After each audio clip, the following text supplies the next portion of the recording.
Hello there, darlings. Welcome to the Clockwork Cabaret. They are old, they are not hip. They are the weird aunties that you didn't know you needed or wanted. And now, for a friendly reminder, this show is for adults. That darling DJ duo, Emmett Davenport and Lady Attercop, drink cocktails, have potty mouths, and at least one of them was raised by wolves.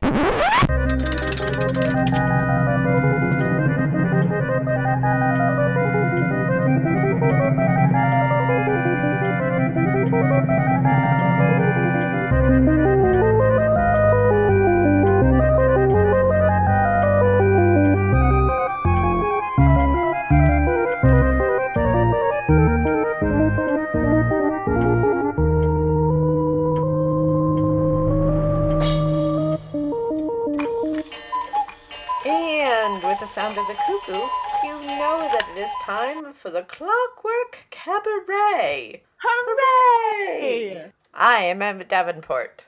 And I am Lady Attercop. And I have no idea what to talk about. I know it. I have a query for you because we were talking about this earlier off air. Oh. And so now I have a question. What? It's the 5 bands deserted island question. Oh. But with a twist. Oh. So, if you had to list 5 bands that were going to be on the Clockwork Cabaret or musicians, can be a solo act, can be a robot. What 5 musicians would you choose if you had to limit the discography of the Clockwork Cabaret? Oh. Yeah. Oh. That's okay. I got it. It's so easy because it is the band. Because we already talked about this off air. Well, no, it's also just in general for the musicians that we obsessively play a lot, and then we miss them when we don't play them a lot. Mm-hmm. So that would be Nick Cave and the Bad Seeds, or just Nick Cave in any variety. So Nick Cave, and that includes the Bad Seeds and Grinder Man. Yeah, and the Birthday Party and. Oh yeah, Birthday Party. Boys Next Door and all that stuff. So everything that involves Nick Cave. Then you got Tom Waits. Uh-huh. And then I'm going to say Walter Sickert and the Army of Broken Toys. Because no surprise there. Because we play them a lot and I love them. Then I'm going to say They Might Be Giants because they are prolific and I have rediscovered them and once again have found that there is a song for everything, no matter what it is. There is always a song. And then 1, 2, 3. All right, Tom, wait. I know. One more. I had a 5th one. Who was the 5th one? Oh, Tiger Lilies. Yes, and Tiger Lilies because that is a band that I love. They have a large discography and most of their music we can't actually play on the Clockwork Cabaret because it will probably offend someone. It will definitely offend. Sometimes it offends me, but I enjoy all of it. It's always good. So those would be the 5 bands that I would. They have urine. Yes, Urine Palace. Just the name alone. Their albums. Just alone. The album title. But yeah, those would be the 5 the Clockwork Cabaret. I mean, I would, if I could add more, it would be like Kate Bush and Biscuit Head the Biscuit Badgers. And well, I was just gonna say, you have to wait because I was gonna do 5 bands. Okay, so what are your 5 bands? That you didn't list. Oh, okay. Because I was gonna play it on, advanced mode, and you just did 2 of the bands I had. Oh, sorry. Sorry. Damn you! No, all right. So what would be the advanced mode? I was gonna say, Go Bordello. Mm-hmm. Always good. Yes. The Decemberists, because that gives us the whale song and all of their discography. Nina Hagen. Because I just always want more Nina Hagen in my life. Biscuit Head and the Biscuit Badgers, of course. Yes. And then I was waffling on the last between Kate Bush and Susie and the Banshees, but I feel like we play Kate Bush more. Yes. So I was leaning more towards Kate Bush. Yeah.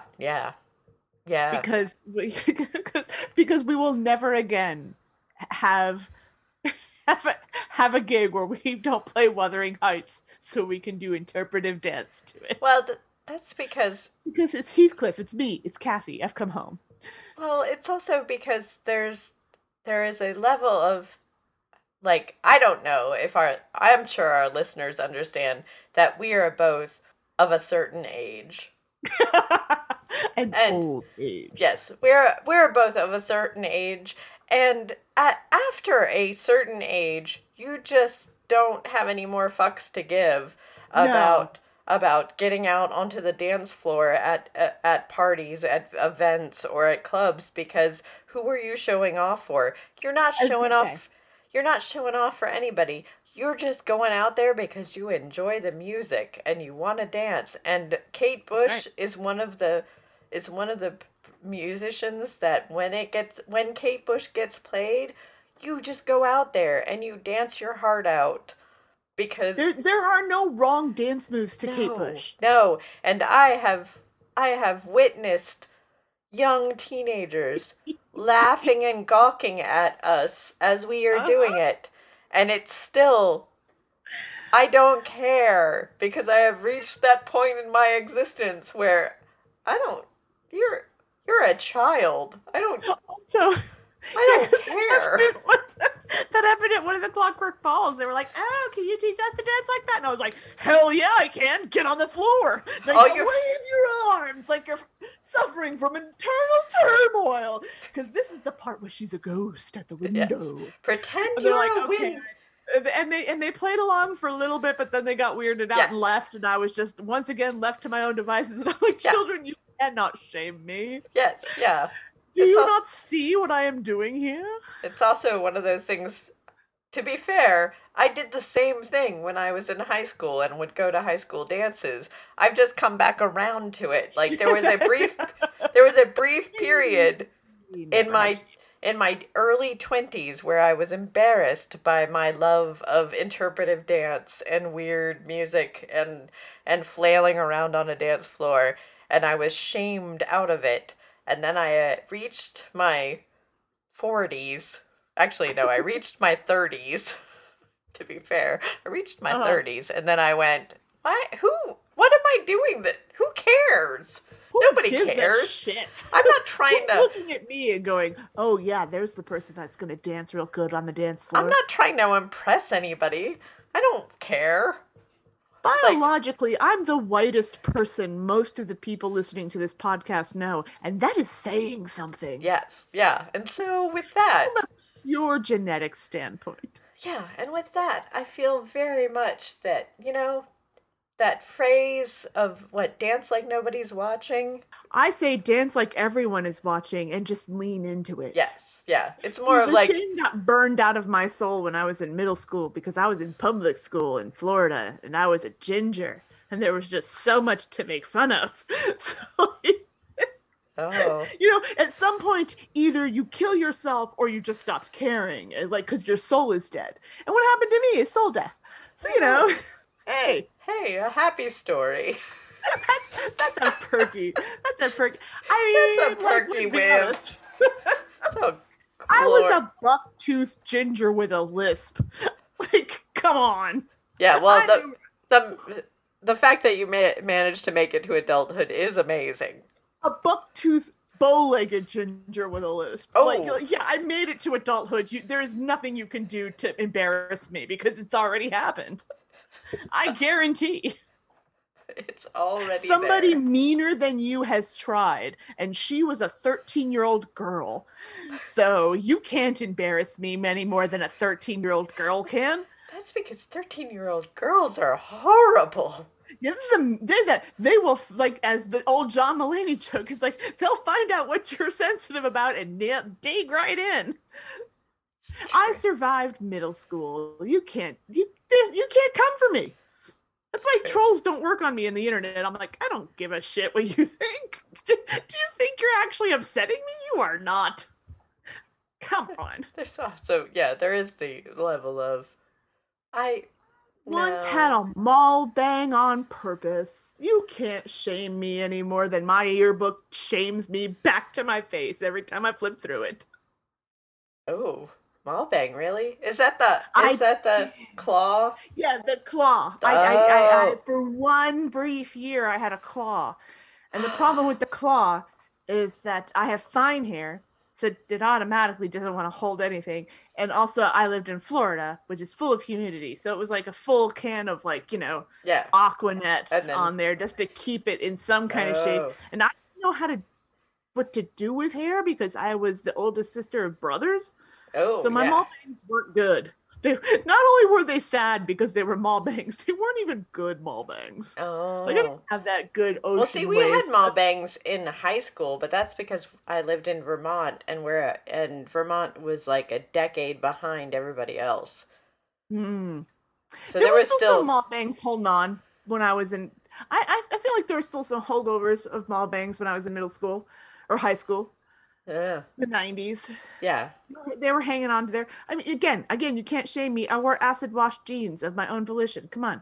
Did you wear the double scrunch socks? No, because or the t-shirt with its own little pulley thing, so you had the little ring thing. No, you had the little t-shirt, the little ring. What was it, like I don't know. It was like a little belt. It was like a little belt thing, and you buckle. Yeah, you pulled your t-shirt through that buckle. I had a t-shirt buckle. You did? Yeah. Oh. I wore some t-shirt buckles. I also wore shoulder pads. Oh. And for those of you who don't know me in real life, I'm built like a linebacker. Yeah, shoulder pads just make her look like Auntie Entity from Beyond. I was coming for some people in the halls. They were getting out of my way. No, I actually used to cut the I used to remove the shoulder pads out of everything. I removed the shoulder pads because I got sick of them hitting me in the ears. I just did not like the square. I didn't like the shape. I'm already shaped like that. Like, I don't need this. Actually, honestly, because I have this problem to this day where most women's shirts do not fit over my bulk. Cutting the shoulder pads out gave me that extra couple of inches of space so that I could bring my arms down and that it wouldn't gap in the front if it was a button-up shirt. So I was all like, yeah, cut these out. All of a sudden I could wear this top. I had tits by the time I was 12. You want to talk about killing your soul? Tomboy that doesn't know what to do with boobs. Yeah, no, you can't tease me in any way that's meaningful. It's fine. And that's why 13-year-old girls laughing at adult people dancing ridiculously to Kate Bush does nothing for us, because ain't gonna hurt me. Life has already hurt us enough. And with that, I'm pressing a button. It's 1:45. Oh, I must get a little hand put on that watch. Aye, it's about time you were tuned into Mad Wasp Radio. Always the best coming out of the nest. Aye, thank you all. Lady Attercop, what is your favorite fairy tale? Oh, that's a tough one. Man. Like, do you have a story or a book or that just, you lives in my soul? That you I don't know, made your mom and dad read to you a bunch when you were a kid, or that you read a lot over and over again, or maybe it was a movie or a cartoon that you watched obsessively. I was obsessed with the Neverending Story. Well, I was obsessed with the Neverending Story and Lord of the Rings. Okay. Neither of these are surprising. No. But neither of those are really fairy tales. I do like fairy tales. I do like that they're terrible and grim and horrible. Oh, I don't know. Do you have one? Oh, so when I was a young Emmett, I liked to collect sci-fi and fantasy stories that were female-centric. Uh-huh.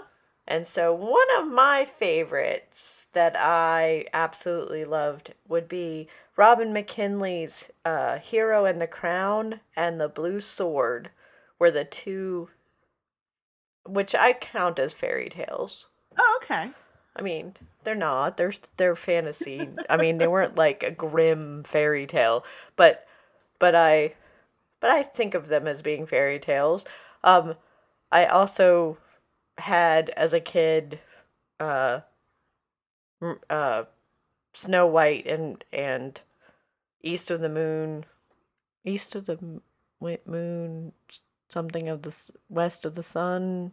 I don't know. They were Mercer Mayer did the artwork for them when I was a kid, and so I liked those. I remember really enjoying the original Snow White Rose Red. Oh yeah. Like Yeah. Tale. I also Jane Yolen did a really nice version of Snow White and Rose Red that I enjoyed immensely. I also like the story of Tatterhood. Ooh, which was the giant girl spoon that was hidden. Yeah, she used a giant spoon. Yes, to smack trolls. That's right. Hell yeah. Get them trolls, girl. And this explains, but neither of those took up my psyche quite as extensively as the tale of Bluebeard. Oh. And if you remember, Bluebeard is the guy that murdered all his wives until the one wife escapes. I don't know why that story sat in my psyche for a really long time as a kid. That is. So in case you're wondering if anxiety is hereditary or something you develop over time, and some of us it is hereditary. Wow, Bluebeard, really? Okay. Yes, because I was the kid that was terrified of, when I was a little kid, I was super scared of vampires and werewolves because they were monsters that looked like people. Yes. Okay. And so Bluebeard kind of like fits into that same mold. It's a monster that looks like a person. And then it, not surprisingly, as I grew up, and I'm like, well, vampires and werewolves aren't real, but serial killers are. Okay. Yeah. And this is why I watch a lot of horror movies and listen and read and watch a lot of true crime documentaries, because learning about something obsessively makes me feel like I have some level of control over the uncontrollable. Oh, see, and I thought, yes, and once again, and in case you're wondering if anxiety is a hereditary thing, I thought for sure you were gonna go like with the Susan Cooper Grey King is Rising or something, but no, those were some of my favorite. The Dark is Rising series is one of my favorite series of all time. We all know that because we've heard me talk about the movie. Yes. But I don't necessarily consider those fairy tales. That's more urban fantasy. Well, it's like Arthurian legend. In a modern, and if we're counting, and I also don't think of necessarily like King Arthur as a fairy tale so much as a legend. They exist in different kind of like. If we're gonna go extremely fairy tale, then yes, Snow White and Rose Red is probably one of my favorites. Sisters, that don't get along, but get along. Sisters. They're weird. They're weirdo sisters homeschooled by their weird mom. I see why that appealed to you. Don't. One is dark, one is fair. One is told that they are pretty constantly. The other one is told that they're smart. It's a thing that I don't know why I feel drawn to it, but I was drawn to it. Familiarity there. Yeah. Also, isn't the original ending of Cinderella that the stepmother has to be put in iron shoes and dances until she's dead? Yes, yeah, and also that the stepsisters have to cut off their feet. Their toes. They cut. One of them cuts off their toes because their foot is too long, and then one of them cuts off the sides because their heel foot or something. Yeah, because their foot is too wide. Yeah, so the stepsisters mutilate their feet to try to get into that glass slipper, which must have been a beautiful sight. Yeah. And then the stepmother is forced to dance in red hot iron shoes that have been heated in a forge. I also have to admit that when I was in college, I wrote several papers about fairy tales. Oh. Because my area of study was mythology and classics. And so I did several papers about the fact that fairy tales were propaganda to Oh yeah. to essentially lull females into a sense of domesticity and various other Yeah. See what things. happens when you don't fit into society's norms that in gender roles? Yeah. You have to put on red hot shoes and dance until you die. Yes, or the fact that that you are taught that a beast can be tamed and turned into a prince. God, yeah. If you use Beauty and the Beast as a reference and various other things. So I wrote papers about all that stuff. I really wanted to be like the next Joseph Campbell, to be fair. Less problematic Joseph Yes, Campbell. less problematic. The only thing is so that the only thing is that I discovered that I liked the research and reading the things, but I really hated writing the papers. I liked thinking about the thing and researching the thing. And I liked talking about the thing, but I didn't about the thing. but I didn't want to write a yeah, paper about but the then I thing. didn't really enjoy the writing the That's paper nice. about the thing. That was the part that ugh. And that's what happens when you're homeschooled. No, I don't know. what my excuse is. I just like looking stuff up on the internet. I mean, that just might have been me. I don't know. And being a know-it-all. Yes. That's my favorite. It's like, well, I know a thing about that. It's like, yes, I had just finished beauty school, and I got very excited to tell somebody in the salon the other day exactly how chemical lighteners lighten your hair. And I was like, oh, let me tell you about those persulfates and what happens when they get into the cortex of your hair. Did you go a little too long on that? I went entirely too long. You know me well. Yes, yeah, I thought so. But I was very excited, and I did preface it after going far longer than anyone had any interest in, and then going, I'm just very excited that I knew the answer to this question. I'm sorry.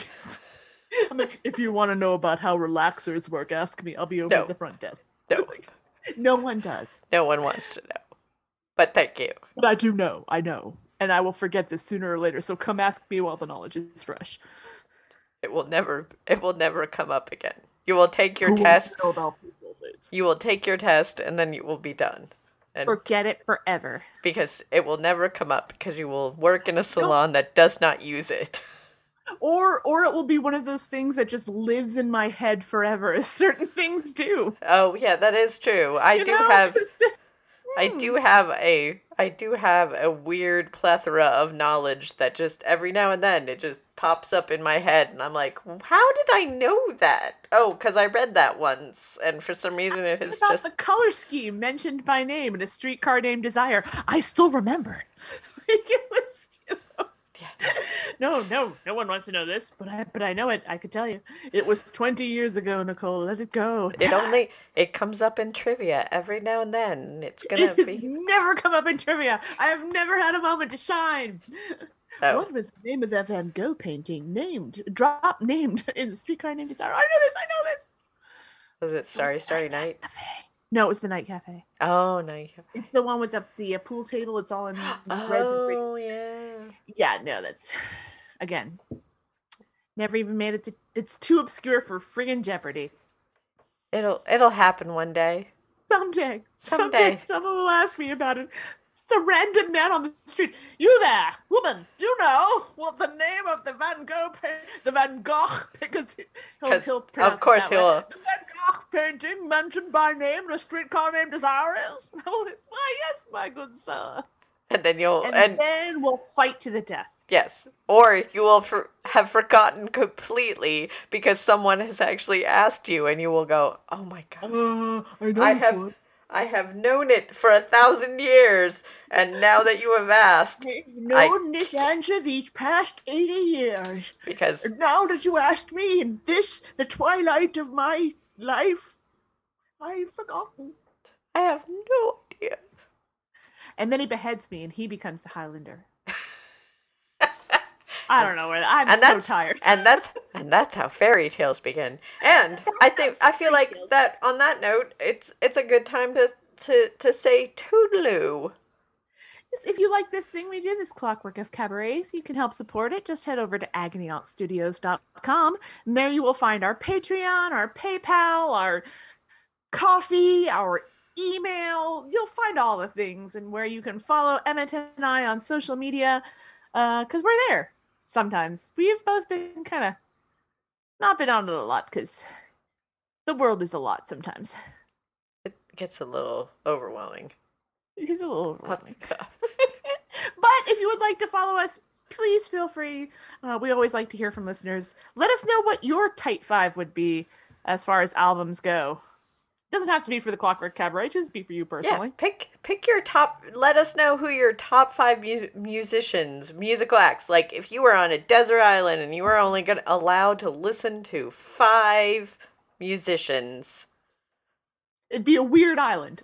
It would be a weird island, but maybe we could limited Spotify. But maybe we could all be on there, and then we'd have a really nice mixture of music. We'd have a great time. Pick 5. It'll be fine. And with that, this has been the Clockwork Cabaret. She is Lady Attercop. Mayor Emmett Davenport. And it's not work we do.